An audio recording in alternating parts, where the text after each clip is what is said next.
I'd been married to Olivia Whitney for less than a year when her first love returned from abroad. She grew cold overnight, snapping at me, pushing me away. Eventually, she started seeing someone else behind my back. "You can't give me what I really want," she said one night, her voice razor sharp. "Why can't you just let me go?" So I did. I signed the divorce papers, disappeared, changed my name, and rebuilt my life from scratch. 5 years later, I took my company public.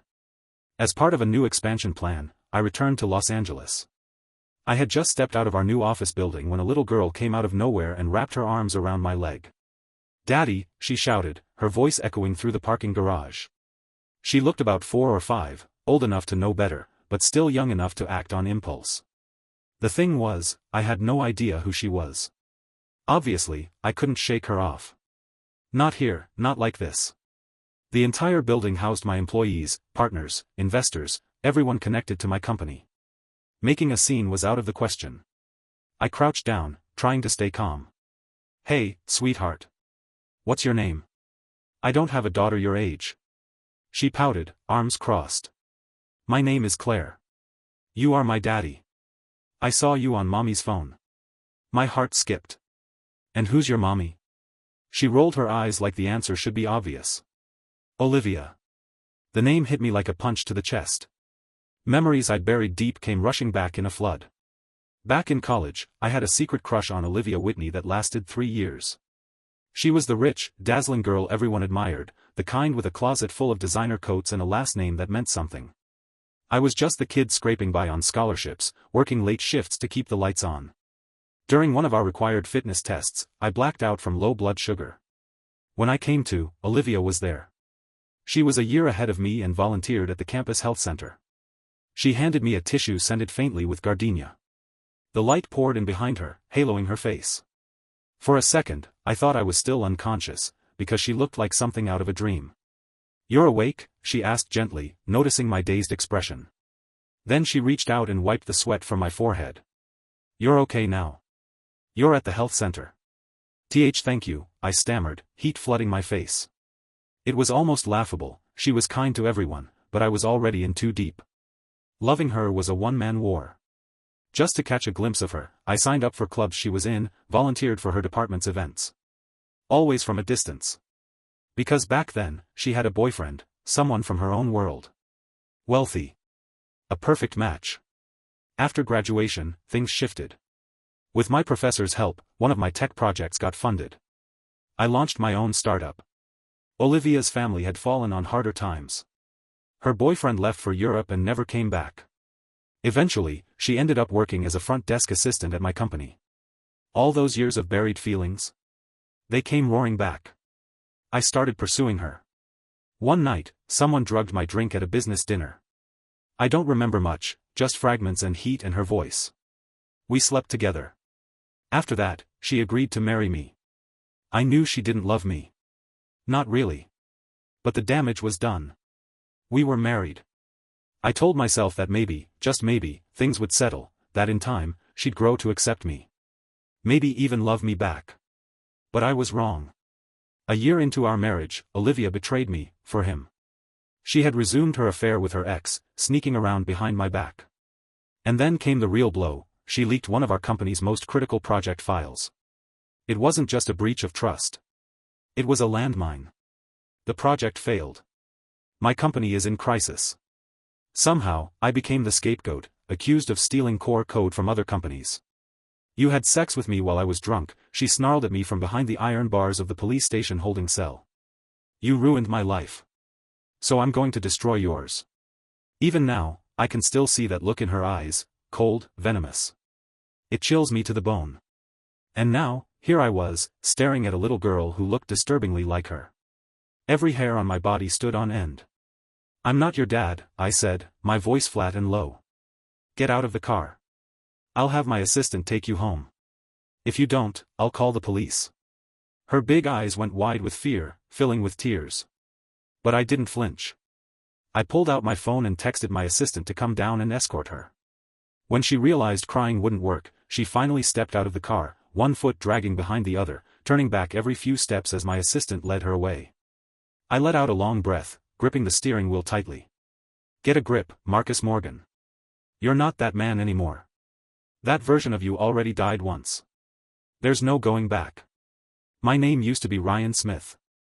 I came from a house no one would ever call a home, an alcoholic father, a mother addicted to gambling, and me, the collateral damage of it all. Getting into college was my escape route, the only lifeline I had. I left that broken place and never looked back. Even then, I lived like I was walking a tightrope, counting every dollar, budgeting down to the penny. The only reckless thing I ever did was fall for Olivia Whitney. That night, the one that changed everything, I was drugged. Someone spiked my drink. I still don't know who or why. By the time I opened my eyes, Olivia was in my room. I never even had the chance to ask how she got there. She'd always been distant with me, polite, cool, untouchable. No matter how many times I tried to explain that I'd been set up, she wouldn't believe me. Still, she said yes when I proposed. Maybe it was guilt. Maybe it was pressure. Either way, it wasn't the fairy tale I'd imagined. To the world, Olivia was a vision, graceful, gentle, the kind of woman who lit up a room just by walking in. People would look at me, raise their eyebrows, and say, "Ryan, man, you really hit the jackpot." I just smile, tight, tired, and hollow. Behind closed doors, Olivia was nothing like the woman they saw. She was demanding. Everything had to be the best, her clothes, her food, her life. I bore the financial weight of her lifestyle like a millstone around my neck. But I said nothing. I felt like I owed her, after all, I had taken something from her, even if I hadn't meant to. So I endured it all. The insults. The contempt. I never talked back. And then the abuse turned physical. She'd hit me. Kick me. Once, I found a bruise stretching from my ribcage to my back, blooming like a shadow. Still, I said nothing. I wore suits to work. Smiled in meetings. Played the part of the lucky husband. No one knew the truth. Maybe my silence pleased her. Because once in a while, when she was in the mood, she'd crawl into my bed like everything between us was normal. And I let her. But even that, our nights together, was never on my terms. The moment she got what she wanted, she'd shove me off the bed like I was something filthy, then toss a used condom at my face with a look of disgust. "You're disgusting," she'd sneer. "Men like you are the lowest of the low." I never believed I deserved that kind of hatred. But what could I do? It had already happened. Maybe some part of me thought it was just my fate. My father used to beat me half-conscious after a bottle of whiskey. Maybe this was just what I was made for. Tough skin. Bruises fade. I always survived. Eventually, the company started turning a profit, and Olivia's mood softened. One evening, she showed up at the office with a bottle of wine and an unusual smile on her face. She was sweet, even flirtatious. We ended up spending the night in my cramped little office, tangled in a mess of cheap liquor and misplaced hope. A few days later, the police came knocking. I was accused of stealing proprietary code from the Sinclair Group, code that happened to mirror the exact architecture of our flagship project. They wanted me to come in for questioning. The project tanked. The company's finances crumbled. Within weeks, it all collapsed. But I wasn't entirely helpless. I had evidence, enough to prove I wasn't the one who leaked the code. The company was gone, sure, and the debt was crushing. But at least I wouldn't be going to prison. The news of my arrest reached my father. He suffered a cerebral hemorrhage and was left paralyzed. My mother finally crawled out of the casino, her body frail and skeletal, and showed up at the detention center like some twisted ghost of my past. "Mom, it's okay," I said through sleep-deprived eyes. "He used to hit you every damn day. Maybe now you're finally free." She didn't care. She wasn't listening. She just went on about her misery, her sacrifices. "Ryan. He's your father," she shrieked. "I don't care what happened, you're gonna pay for his treatment." She screamed like I was some heartless monster, like I owed them more than my entire life already had. I didn't answer. I just stared at her. "You want me to save him? But Mom, then who will save me?" Somehow, she managed to get in touch with Olivia. Finally, Olivia brought Damon Sinclair to see me. They offered me a deal. Dismissed the lawsuit. Let me give up on saving my own company. Keep quiet. In return, they would pay for my parents' medical care, and I wouldn't have to pay off a crushing debt. "Ryan," Damon Sinclair sneered, his hand resting possessively on Olivia's waist, "I could crush your little company with one finger. You touched my woman. This is what you get." He was enjoying every second of it. You're lucky it's just a year behind bars, Olivia added, curled sweetly into his side, her voice dripping with mock pity. If we pushed for everything you did, you'd be in for at least 3. I stared at her, stunned, the words choking in my throat. Did I treat you so badly? I rasped. Since the day we got married, was I ever cruel to you? Why the hell would you betray me like this? My voice cracked, unraveling into something wild and raw. I probably looked like a cornered dog, soaked, beaten, still baring its teeth. I refused to take the deal. I wouldn't go down quietly. Not until Olivia came to see me alone. She stood in front of me with the same elegance she always had, but there was steel in her eyes now, cold and unflinching. Give it up, she said flatly. People like you never win. No matter how hard you fight, the Sinclair family could crush you without even blinking. Her hand drifted to her stomach. If I hadn't slept with you, if I'd married Damon instead, the Whitneys might have had a shot at getting back everything we lost. I could have gone back to the life I deserved. She let out a breath. Now I'm pregnant. And no, don't flatter yourself, it's not yours. This baby is my future. My bargaining chip. My redemption. I never meant for this to happen, she whispered. But you ruined me. Don't ruin this child too. You can't give me the life I want, Ryan. Why can't you just let me go? She looked down at her belly, cradling it like something fragile and sacred. And I realized then, I wasn't even a person to her anymore. I was just a mistake she needed to erase. In the end, I gave in. Between my mother's relentless screaming and the emotional wreckage of that unborn child, I finally signed the divorce papers. 1 year in prison, it felt like the only way to buy a little peace. While I was inside, my father died. My mother, true to form, racked up more gambling debt. When her creditors came knocking, she tried to flee, slipped, and fell to her death. No one claimed the body. The coroner's office had no choice but to call the emergency contact on file, Olivia. When I got out, I asked about my mother's remains. Olivia laughed, cold, heartless, and said she'd toss them in a dumpster. Don't call me again, she added, like I was an inconvenience. So that was it. No family. No past. Just me. I changed my name to Marcus Morgan and convinced myself I could start over. New city. New life. But then that little girl showed up, out of nowhere, and the illusion shattered. Thankfully, Los Angeles kept me busy. There was always another meeting, another deal to close, another fire to put out. Within weeks, I'd buried the memories of Olivia and that child deep enough to stop thinking about them. Work became my refuge. A knock at the door broke the rhythm. Mr. Morgan, my assistant called softly. Come in, I said, glancing up from the mountain of contracts in front of me, silently praying she wasn't about to hand me another stack to sign. She peeked in with a smirk. You don't have to look at me like I just ruined your weekend. I don't want to be working late either. Her name was Sherry. We went to college together. She'd been with me from the very beginning of my startup days. After I changed my identity and moved to Los Angeles, we'd run into each other by chance. She was visiting family. We reconnected, and she joined the new company. I laughed dryly. Is it obvious? Sherry shrugged. Just a little. Then her expression shifted. Not work-related this time, she said. That little girl from before? She's back. Somehow slipped through security in the middle of the morning rush. She's in the guest room next door. I closed my eyes and exhaled slowly. I'll take care of it, I muttered, rising from my chair and heading toward the conference suite. Claire was sitting quietly in the guest room, sipping milk from a paper cup Sherry must have handed her. Daddy, she said as soon as she saw me. Let's get one thing straight, I said, holding up a hand.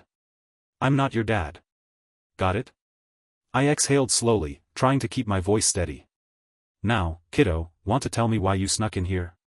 Her lower lip trembled. Mommy wasn't home, and I was hungry. Why didn't you call her? I asked. She doesn't like when I call, Claire said, eyes dropping to the floor. Her little hands twisted nervously at the hem of her shirt. She's with Uncle Damon. Uncle Damon? Damon Sinclair. They'd been wrapped around each other for years now. And Claire was still calling him uncle? They never got married? A flicker of confusion passed through me, then disgust. What the hell did it matter to me whether Olivia married him or not? I shook it off. If you were hungry, I said, harsher than I intended, you should have gone to a diner. You can't just show up here and disrupt my work. I'm sorry, she whispered, and tears sprang to her eyes instantly. It's my birthday today. But Mommy went to be with Uncle Damon. I didn't have any money, and my tummy hurt. So I came to find you. She didn't look like a child who'd made up a story. Her clothes were stained, her shoes had a hole near the toe. The only thing that looked cared for was the braid in her hair, tied with a cartoon character ribbon I instantly recognized, Sherry's favorite anime. Olivia never watched cartoons. That braid was Sherry's doing. She must have cleaned her up a little after she found her. I sighed, a deep, tired sound that came from somewhere behind my ribs. Come on, I said at last, softening. Let's go get you a birthday cake. Then I'll take you home. Okay, Claire whispered, blinking away her tears as she carefully reached out and wrapped her small hand around mine. Claire was well behaved, remarkably so for her age. I took her to a small dessert cafe a few blocks from the office. She sat quietly across from me, feet swinging just above the floor, slowly working her way through a slice of cake. I watched her from across the table, and before I could stop myself, my thoughts drifted to Olivia. It wasn't because I still had feelings for her, God, no. But something about the moment felt surreal. This was Olivia's child. The same child who'd been nothing more than a vague consequence 5 years ago, a shadow that changed the entire course of my life before it was even born. Do I hate Claire? Maybe. Maybe in that first moment, when I realized who she was, what she represented, I felt something close to loathing. But then I saw her again. And that feeling started to slip. The waitress brought up the cake to our table on the second floor, grinning as she set it down.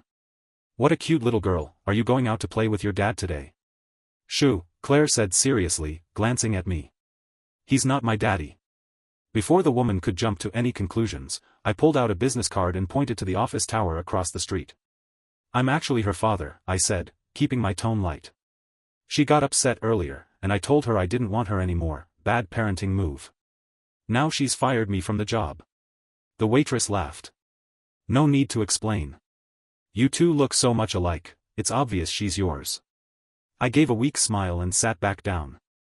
After a few quiet minutes, Claire looked up, her cheeks smudged with frosting. Uncle, what's your name? She asked cautiously. Marcus, I said. Her eyes searched mine. So, you're really not my daddy? I hesitated. I'm not sure, I said honestly. I'm sorry, but I guess legally I'm not your dad, but, your mom should have taught you not to go off with strangers, right? I was grasping at words, trying to build some kind of wall between us, to set a boundary that already felt shaky. Claire just blinked those big eyes at me, wide and unguarded, as if she hadn't heard a word I said, or maybe as if she had, and was still deciding whether to believe me. It was true, though I'd done everything I could to ignore it, the resemblance was undeniable. Aside from her eyes, which mirrored Olivia's exactly, Claire looked like a miniature version of me. And Damon Sinclair? He was biracial. Claire didn't share a single feature with him. Biologically speaking, I was probably her father. Uncle Marcus, Claire said suddenly, her tone strangely serious for a child, lying is a survival skill. Everyone has to learn it. I raised an eyebrow. Where'd you get that from? Mom, she said matter-of-factly. She says men especially can't survive without lying. They'd just get crushed. I sighed, pinching the bridge of my nose. Jesus.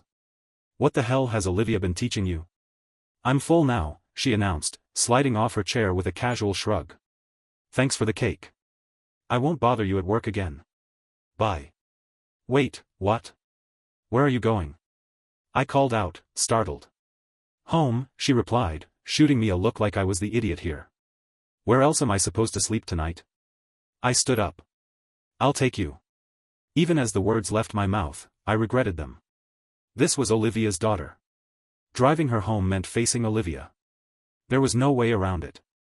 I stood there for 30 full seconds, torn between reason and instinct, before finally opening the passenger door and helping Claire into the car.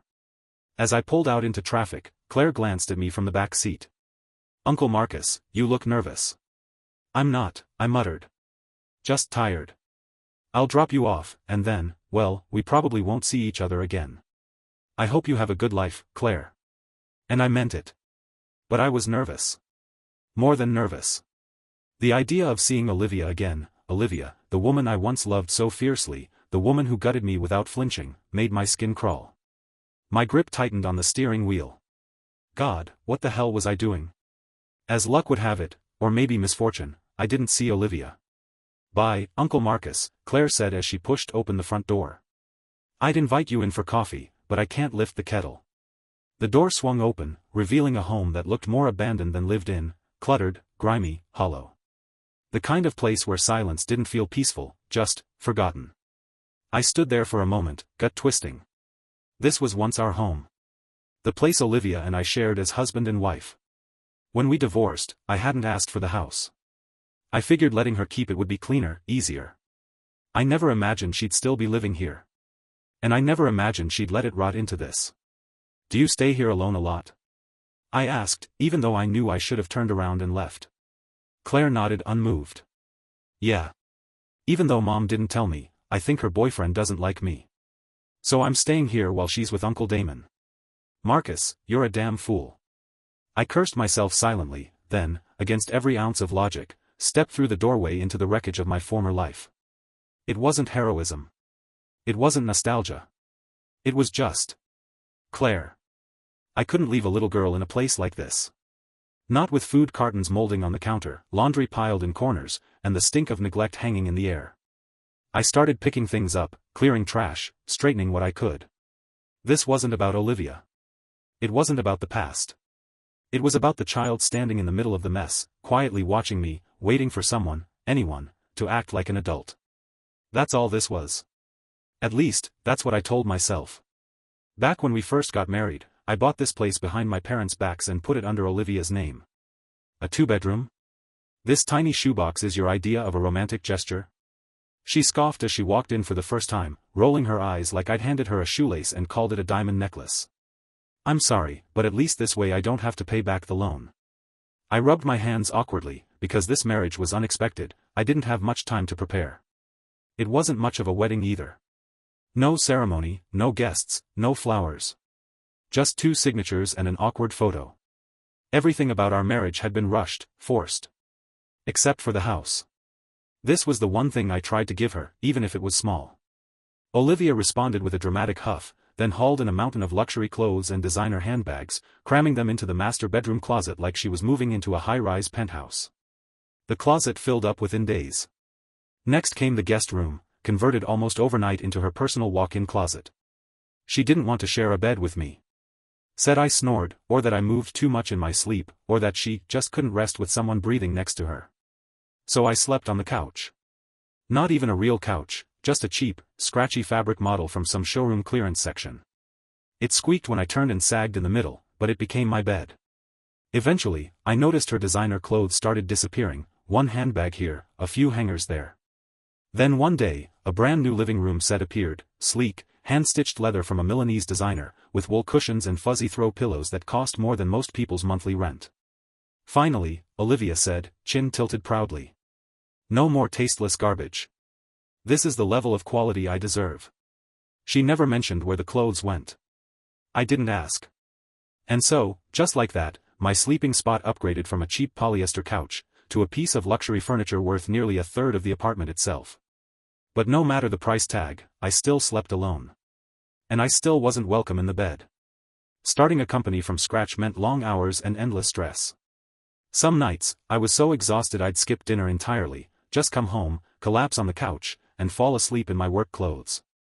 Olivia, despite working as my receptionist, always left right at 5. Never stayed late. Never waited for me. But dinner? That she never skipped. Even if I was half asleep and could barely keep my eyes open, she'd stomp into the living room and kick me awake. "If you want to starve, go ahead," she'd snap. "But I still need to eat." Another dramatic eye roll, like I'd committed a war crime by taking a nap. "I'm exhausted," I groaned once, rubbing my temples. "Can't you just order takeout for once? Please don't start with me tonight." "Oh, really? You think you can raise your voice at me?" She shot back, eyes blazing. And even angry, she looked stunning, annoyingly so. I never could hold my ground with her for long. In my mind, she was still that untouchable girl from college, the one who'd never lifted a finger in her life. So I dragged myself up and headed to the kitchen, already mentally planning the meal. Dinner had to be perfect. Not because I loved cooking, but because Olivia's standards were impossible. She barely ate, but when she did, everything had to be fresh. No leftovers. No repeats. So I cooked full meals. And when she pushed her plate away after a few bites, I finished whatever was left. You know, she said once, watching me eat her untouched risotto, if your company goes under, you could always become a chef. You might actually survive. I chuckled, wiping my hands on a dish towel. It won't go under. This project's promising. Give it time, Olivia. Someday I'll buy you a bigger place, something really nice. She looked at me for a long moment, her expression unreadable. Let's hope so, she said finally. But something in her voice didn't match the words. Back then, I didn't think too much of Olivia's moods. Sure, she had a temper, but somewhere beneath the sarcasm, the constant eye rolls, and the impossible demands, I convinced myself there were signs, tiny ones, that she cared. The new couch. The meal she insisted I cook. The way she made sure I never skipped dinner. That had to count for something, right? I knew she didn't love me. The night we first slept together, when everything changed, she cried. Not soft, regretful tears, but the kind that came from somewhere deep and aching. That image haunted me. There were nights I'd lie awake thinking maybe I should have turned myself in, told the cops everything and let them decide. But she never pressed charges. She married me instead. And that, to me, meant something.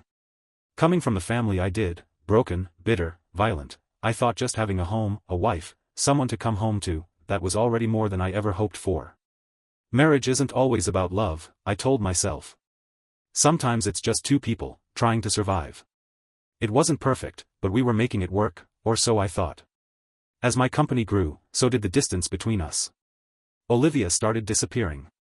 She'd stay out late, sometimes all night. I'd pace the living room alone, phone in hand, heart pounding. When she finally picked up, her voice would be sweet, lilting. Baby, don't be mad. I'm just out with the girls. Pathetic as it sounds, that was all it took to calm me down. Once, after landing a major contract, I rushed out to buy her a necklace. Something delicate, gold, with a tiny sapphire, her birthstone. I paired it with a bouquet of roses and waited. She didn't come home that night. The next morning, I was still sitting there, stiff and sleepless, when she finally walked through the door. Why don't you ever come home? I asked, my voice hoarse. She turned on me, instantly bristling. What, are you accusing me of something? You think you have the right to question where I go? Don't forget who you are. You think you're entitled to control me? We fought, loud, ugly, bitter. Or rather, she shouted, and I absorbed it. That night, I packed a few things and moved into my office. Olivia didn't stop me. Didn't call. Didn't care. I wasn't trying to punish her. I just couldn't stand the silence anymore. The empty apartment felt colder every time I walked in. And then, out of nowhere, she reached out. She showed up at my office with a soft voice and a bottle of wine. Her first apology. Her final trap. By the time I finished cleaning, I'd already missed half a day of work. Outside, the sky had gone dark. Thankfully, Olivia hadn't changed much. Her habits were still the same, and after digging through the piles of clutter, I managed to find a few clean sets of Claire's clothes. Once I confirmed she could handle a shower on her own, I let her wash up and change. While she was in the bathroom, I opened the fridge and immediately regretted it. I tossed out 16-month-old eggs, a bag of moldy broccoli, and a bottle of chili sauce that had expired sometime during the last presidential administration. Then I headed downstairs to the corner market, bought fresh groceries, and came back to cook. Claire sat at the small dining table, her eyes wide as I placed a steaming bowl of noodles in front of her. You're amazing, Uncle Marcus, she said with pure admiration. I let out a wry laugh. Is that so? I hadn't learned to cook because I liked it. I learned for her mother. Yeah. Mommy's cooking is terrible, Claire said bluntly. It's always way too salty, or she confuses sugar with salt and it's just gross. She wrinkled her nose in theatrical disgust, like a tiny food critic with a vendetta. Your mom used to be a princess, I said, half smiling. Cooking wasn't her thing. Well, even princesses can learn if they want to, Claire replied matter-of-factly. But my mom? She really doesn't want to. I couldn't help but laugh. Eat it quickly, or it will get cold. Just as I sat down and reached for my own bowl, a sharp noise broke through the quiet. A loud click at the front door. The door creaked open. Mom! Claire leapt from her chair, excited, her little feet pattering toward the entryway. But the first voice we heard wasn't Olivia's. "Get out of the way." It was a man's voice, low, slurred, and razor-sharp. A voice I would recognize anywhere. A voice I hated down to the marrow of my bones. "Uncle Damon," Claire whispered, her joy collapsing into fear. Her voice trembled, laced with confusion and something like shame. She slowly backed away from the door. "You scared her," I said, my anger rising like a flash fire from the soles of my feet to the top of my skull. I strode forward, fast and unthinking, and blocked the doorway with my body. Damon Sinclair stood there, reeking of alcohol, with Olivia slumped over his shoulder, barely conscious, her arms limp at her sides. "You?" he scoffed, squinting at me. "What's your name again?" "Marcus," I said, voice like ice. He didn't care. Just smirked and tried to push past me into the house. "With all due respect," I said, standing firm, "you're not exactly welcome here." We locked eyes, his pale green against my dark fury, and neither of us moved. "The hell are you playing at?" Damon sneered. "Didn't I beat the crap out of you once already? You really want a round two?" He yanked Olivia's chin up roughly, tilting her face toward me. "Look at this, Olivia. Your little stray dog came back." Olivia stirred slightly, head lolling, her eyes fluttering open without focus. And that face, God, that face. The one I used to know better than my own. I barely recognized it now. She was rail thin, her cheekbones jutting out beneath layers of garish makeup that couldn't hide the swollen bruises or the deep, smudged circles under her eyes. "Olivia?" I whispered, stunned. This wasn't the woman I remembered. Not the proud, radiant girl who once stood under a patch of sunlight and made me believe in things like magic. This was a ghost. A stranger. And she looked nothing like the Olivia I once loved. Damon Sinclair let out a low, bitter laugh. Well, well. Happy reunion, huh? Seeing your old flame got you all worked up. You want her back? He smirked, eyes cold. Tell you what, I'm done with her. Bored. You can have her. $1 million. She's all yours. Enough, I snapped, stepping forward and clapping my hands over Claire's ears. Put her down. Then get the hell out of here. He blinked, amused. I swear to God, I growled, I'll call the cops right now. Tell them a drunk man showed up at my door, driving under the influence, harassing my ex-wife, scaring a child. You'll be in cuffs before you sober up. Damon didn't argue. He gave me one last mocking smile, then dropped Olivia carelessly onto the floor like a sack of clothes and walked out without another word. The door slammed behind him. Uncle Marcus, what's wrong with Mommy? Claire's voice trembled as she stared at Olivia, tears streaking her cheeks. She clutched my shirt, eyes wide with fear. I bent down, pulling her into a gentle hug. Shoo, it's okay. She's just sick, sweetheart. Damon brought her home. We're going to take care of her, okay? Claire nodded, sniffling, the weight of the moment pressing down on her small frame. She knew I was lying. I could see it in her eyes. But she didn't call me out. She was the kind of kid who knew when to let a lie slide, especially when it was told to protect her. She slipped out of my arms and walked over to the sink, pulling out a damp washcloth. Then she knelt beside her mother and gently wiped the makeup from Olivia's bruised face. And that's when I knew for sure. It was her. Even without the makeup, without the fire in her eyes, without the pride she once wore like armor, it was Olivia. But she looked nothing like the woman I remembered. She looked broken. And maybe I should have felt some twisted sense of satisfaction. After all, this was the woman who betrayed me, who ruined my life without blinking. But I didn't. All I could think was one thing. If this is what Olivia looks like now, what kind of life has Claire been living? Kids fall asleep early. Claire was no exception. After tucking her in and making sure she was settled, I found myself back on the same leather couch I used to sleep on night after night, alone, waiting. Waiting for Olivia to wake up. You're not planning to play the hero and slip out quietly, are you? Her voice broke the silence. She wasn't asleep. Never had been. We need to talk, I said, meeting her eyes. Strangely, I felt nothing. No bitterness. No warmth. Just clarity. She's your daughter, Olivia said, her voice low. You might not believe me, but she's yours. Damon Sinclair, he's infertile. Can't have children. I figured, I said calmly. I'd known from the moment I saw Claire. Her face had answered every question. So, what are you after? I asked, my voice sharp. Olivia gave a half-shrug, pushed her tangled hair behind her ears, and adjusted the cheap necklace around her neck like it still meant something. Then she pulled a cigarette from her pocket and lit it, taking a long drag. The smoke curled around her like a veil, beautiful in a ruined way. She wasn't a gardenia anymore. She was a rose rotting in its own perfume. Fine, she said. Yes. I sent Claire to find you. I made sure she saw your company building and knew your name. So you want me to claim her? I asked. Yes. Her voice cracked. She'll be destroyed if she stays with me. I let out a bitter laugh. Funny. Didn't you once say being with me would destroy her? That was my mistake, she said quietly. I'm sorry. I don't accept your apology. Her eyes flicked to mine, unreadable. Then she shrugged again, almost carelessly. Then I guess there's nothing left to discuss. Doors over there. I didn't move. Just stared at her. I'm not here to forgive you. But that child, our daughter, she can't keep living like this. So name your terms. What do you want? She leaned back, blowing out another stream of smoke, then gave me a crooked smile. Marcus Morgan. Not bad. Rolls off the tongue better than Ryan Smith. Her eyes narrowed slightly. Why Morgan, though? I remember your mom's last name was Cooper. She wasn't ready to answer my question. Not yet. She wanted to play games. But I wasn't here to play. After being released from prison, I said, my voice even, my college advisor reached out. Said she believed in me. Said I deserved a second chance. So when I changed my name, I chose her last name.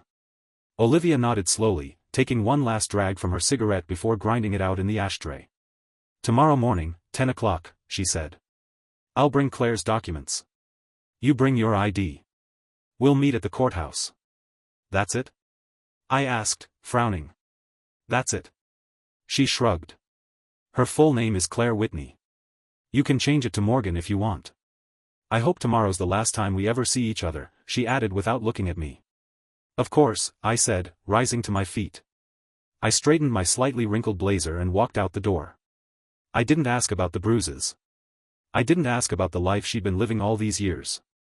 Because the truth was, aside from that bright, sharp little girl asleep in the other room, Olivia and I no longer had anything to do with each other. We'd reached the end of the line. Goodbye, Olivia. The woman I once loved, once hated, and now, felt nothing for at all.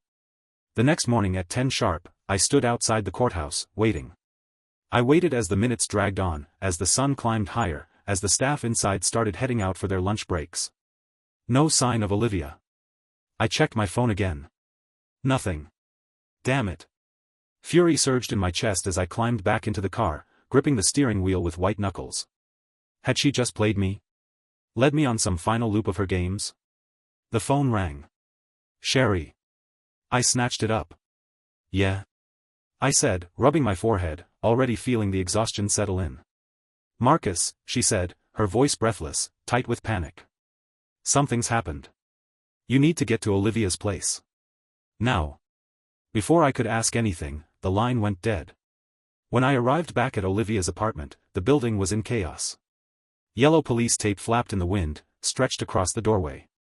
The door itself hung open, and the place was swarming with officers, paramedics, and onlookers pressing in from the hall. Mr. Morgan, a uniformed officer stepped toward me. Yes. That's me, I said quickly. What happened? Where's my daughter? Before he could answer, Claire was brought out. She didn't say a word, just ran straight into my arms and buried her face in my chest. The officer gave me a moment, then spoke gently. There was a call about smoke coming from the kitchen. When we got here, we found the stove still on. Turns out the little girl was hungry and tried to make something herself, but didn't know how to turn off the burner. I tightened my arms around Claire. But, the officer continued, his tone shifting, when responders checked the rest of the apartment, they found the mother, Olivia, in the bedroom. She was unresponsive. We believe she died suddenly. Likely cardiac arrest. The coroner's on the way. Her next of kin has been notified. I swallowed hard, nodding. And Claire. She managed to call a woman named Sherry, your assistant. She told us you were the child's father, so we had her contact you to come pick her up. I understand. Can I take Claire with me now? I asked. This place, it's not good for her. The officer nodded. Yes, of course. Just stay in Los Angeles for the time being and keep your phone on. We may need to follow up. I gathered Claire in my arms and pushed through the crowd of onlookers, Sherry following close behind. We didn't speak until we reached the car and shut the doors, sealing out the noise. Let's go to my place, Sherry said quietly. It's closer, and Claire needs rest. I nodded and started the engine. As we drove through the city, the adrenaline faded, replaced by a heavy, spinning silence. After a few minutes, I glanced sideways at her. When did I ever tell you I was her dad? Sherry shrugged, not even looking up. Please.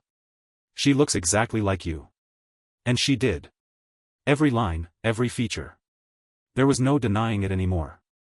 Olivia was gone. The words kept looping in my head, impossible to process.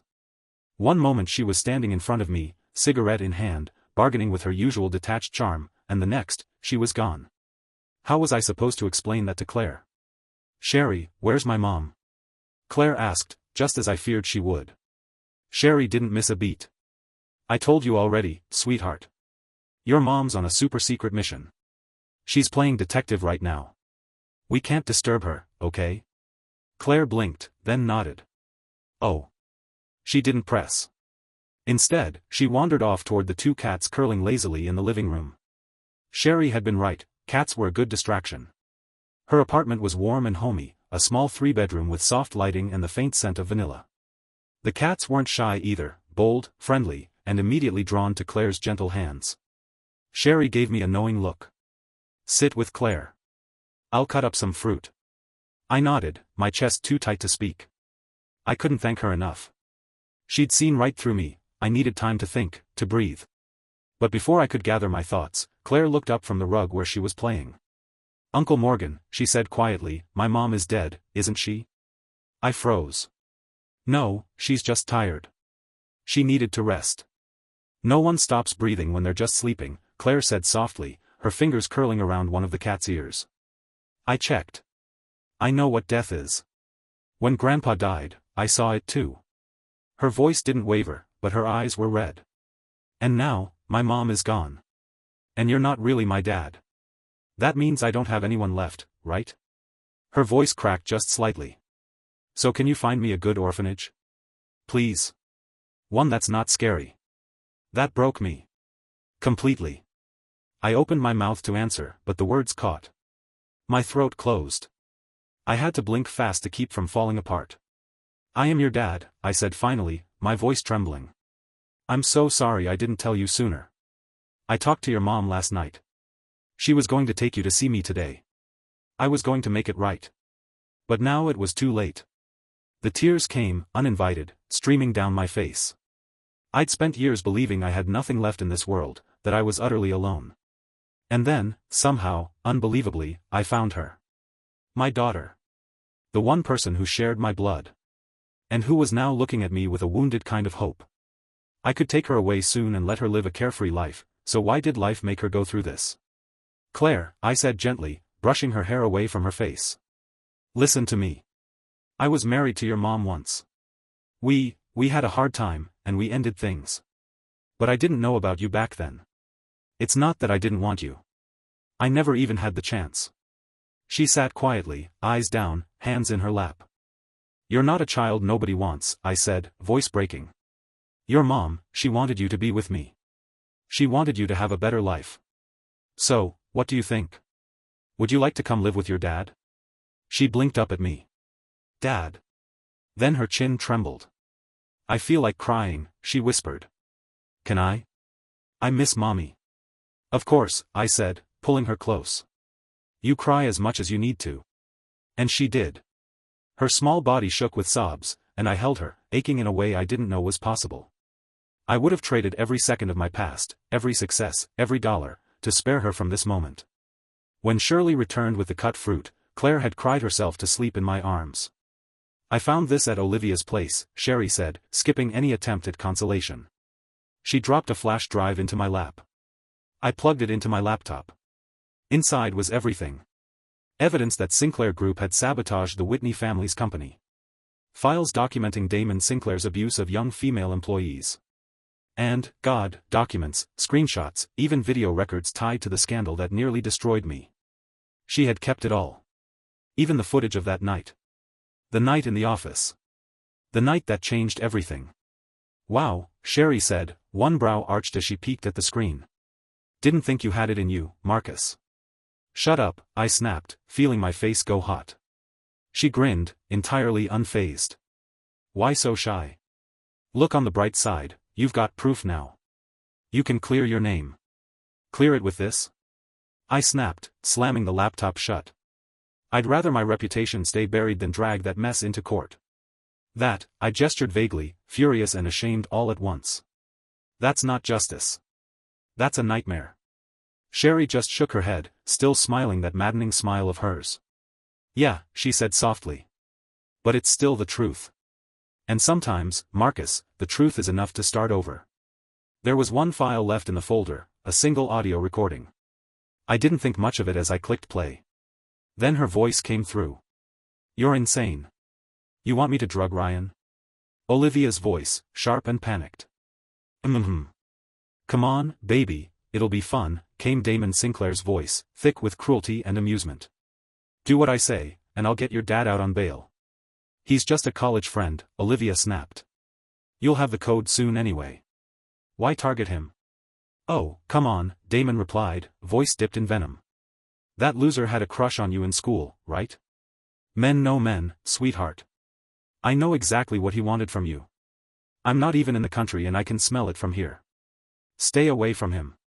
There was a long silence, then Olivia's voice again, flat, resigned. Fine. I get it. I couldn't listen any further. Something inside me shut down. I sat frozen, my mind spinning, the sound of static roaring in my ears. She'd set me up. From the beginning. It wasn't an accident. It wasn't some twisted moment of vulnerability. It was a plan. Because I'd liked her? Because I dared to love her? What the hell had I done to deserve this? I slammed my fist against the table. Rage burst out of me like a dam breaking. Damon Sinclair, go to hell. The truth was simple, brutal in its simplicity. Olivia never loved Ryan. Not even a little. From the start, her heart belonged to Damon Sinclair, her childhood sweetheart. But to Damon, women were disposable. Interchangeable. Just another accessory to his power. When the Sinclair family absorbed the Whitney business in a cold, calculated takeover, Damon finally had what he wanted, Olivia, under his thumb. Her freedom, gone. Her beauty, weaponized. The only thing that bothered him, the only pebble in his polished shoe, was a small, scrappy startup that beat him in a bid. A company run by a man he'd once seen in the halls of their university, a poor kid with a scholarship and a soft, longing stare. Ryan. Damon hated him. Despised him for daring to win. For daring to want what Damon claimed as his. And so he gave the order. Use her. Send Olivia to seduce him. Drug him. Ruin him. Just for the sake of shame and anger. And she did. But Damon Sinclair soon realized something had gone wrong. Olivia hadn't followed the plan. She didn't just ruin Ryan and walk away. She slept with him. Then she married him. You did what? Damon had roared when he found out. How dare you? Why not? Olivia had replied coldly. I don't trust you, Damon. Not unless you come back and marry me. Until then, I'm not giving you anything. She didn't love Ryan. That had never changed. But Ryan was good. Infuriatingly, heartbreakingly good. And against her will, Olivia began to care for him, in her own twisted, distant way. She still loved Damon. Still dreamed of becoming a Sinclair. Still believed there might be a future for her in that powerful, ruthless family. And yes, she had betrayed Ryan. But when she found out she was pregnant, something shifted. Without hesitation, she decided to keep the baby. Even knowing it shared Ryan's blood. Even knowing what she'd done. Damon, of course, never kept his promises. He refused to marry her. But he didn't let her go, either. Still, Olivia got what she wanted, her father, freed from prison with Damon's help. That bought her time. In exchange, she became Damon's mistress.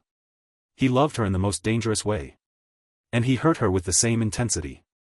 She wore that necklace still, the one she'd once thrown in the trash, then quietly picked back up. She never understood why. Maybe it was guilt. Maybe it was shame. Maybe it was the weight of having betrayed someone who had loved her honestly. After her father passed away, Olivia finally saw it all clearly. There was nothing left for her in Damon's world, no power, no future, no redemption.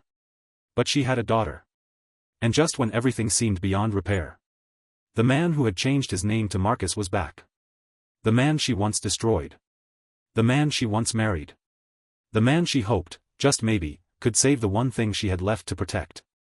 "Claire, look," Olivia whispered gently, cradling her daughter close. She pointed to the screen, to the image of a younger man, sharp suit, bright eyes, his whole future still untouched. "That's your dad." "I have a dad?" Claire asked, eyes wide with wonder. "Do you think he'll like me?" Olivia hesitated for only a second. Then she nodded. "He will. That's why I had you. Because I knew, he'd love you." She never loved Ryan. Not in the way he had loved her. He was brilliant, kind, even noble in his strange, quiet way. But there was something about him that unsettled her. A deep-rooted insecurity he carried like a shadow. A haunted, hungry sort of humility that clung to him, born from a childhood full of wounds he never talked about. Olivia had always preferred confidence. Swagger. Power. She'd fallen for men like Damon Sinclair, magnetic, ruthless, always in control. Ryan was careful. Too careful. She'd never taken him seriously. And yet, somehow, he had moved her. She remembered seeing him again, 5 years after they had parted. It was in the house he had given her, the house she had thought he had forgotten. He walked in not as the boy she broke, but as a man reborn. And when he sat across from Damon Sinclair, the man who had humiliated and ruined him, he didn't shout. He didn't curse. He didn't throw a single accusation. Instead, with a calm that stunned her, he simply said, "We need to talk. About the child." He was no longer asking for anything. He wasn't seeking forgiveness. He had moved on. He was steady. Clear. Like sunlight after a storm. And in that quiet grace, in the space between all the destruction they had caused each other, Olivia saw him. Really saw him. Not as the boy who once worshipped her. But as the man he'd become. And that night, with the past crumbling behind her and the end drawing near, Olivia reached for the one relic she'd never managed to throw away, the necklace he gave her, tarnished and old, but still warm somehow. She wore it to bed. And in the stillness of that final night, with every scar aching beneath her skin, Olivia Whitney, beautiful, ruined, and full of ghosts, finally let herself feel what she had spent a lifetime resisting. She fell in love with Ryan. Too late. With the evidence in hand, I took Damon Sinclair to court, on suspicion of involvement in my ex-wife's death. Marcus. Formerly Ryan, the judge said, glancing at the file with a raised brow. Forgive my bluntness, but you two were divorced. The certificate's right here in your evidence folder. Oh, that. I nodded, unfazed. We separated back then because I was facing some legal trouble. I didn't want to drag Olivia and the child down with me.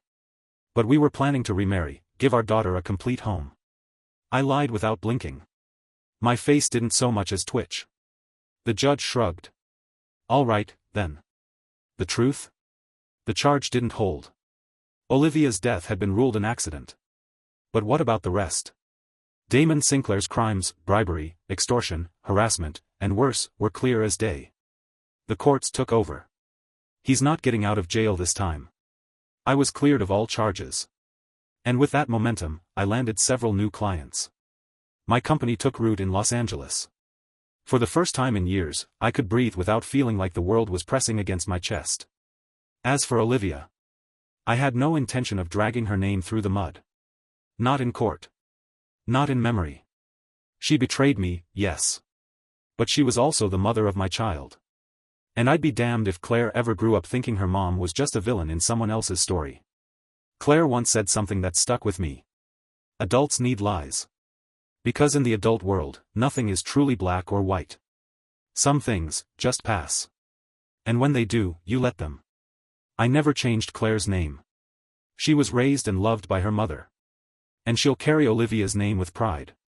Claire Whitney. My daughter. My future. And if the universe is listening, I'm ready for whatever comes next. Okay. I take back everything I said before. After a year of raising a little girl on my own, I'd come to a very firm conclusion. Children are the most complicated creatures on earth. Seriously. Half the time I wanted to pry open Claire's head just to figure out what exactly was going on in there. "Aunt Shirley," she said one day, in full stage whisper mode, "I believe there's no man in the world a candlelit dinner can't win over. My dad is clearly the type who's been betrayed and is just waiting for a sweet woman to heal him. Trust me, give him a taste of what home feels like, and he'll melt." She was dressed to impress, tiny floral dress, 2 little braids bouncing with every dramatic hand gesture. Honestly? Adorable. "Claire," I groaned, scooping her up before she could launch into another speech. "No more romance novels, please." She wrapped her arms around my neck, voice dropping to a confidential whisper. "Dad, listen. It's okay. You don't have to avoid dating just because of me. I'm not 5 anymore. I'm 6. I can totally handle Aunt Shirley becoming my new mom." I shot Sherry a sheepish smile. "Thanks for picking her up today." "No problem," she said, casually tossing her bag on the couch. "So, what do you say, you want to come over? Maybe, have a candlelit dinner?" "Wait, what?" I blinked. "She's asking if you want to go to her house," Claire said, exasperated, "have dinner, and finally tell her you like her. By the way, the flower shop's still open. You should grab some roses." "I like yellow," Sherry added with a smirk. "Oh. Yeah. Sure." I nodded, ears burning. Claire slid down from my arms with dramatic flair. "Well then, I'll be dining at Aunt Sherry's parents' place tonight. You two enjoy yourselves. You still need to." "Okay, I'll finish my ridiculous homework," she waved us off. "Bye, Dad. Bye, future mommy Shirley." I turned to Sherry, still recovering. "In that case," I said, bowing slightly and extending my hand, "before dinner, do you think we need to have a date first?" She arched a brow and slipped her hand into mine. "Absolutely, Mr. Morgan."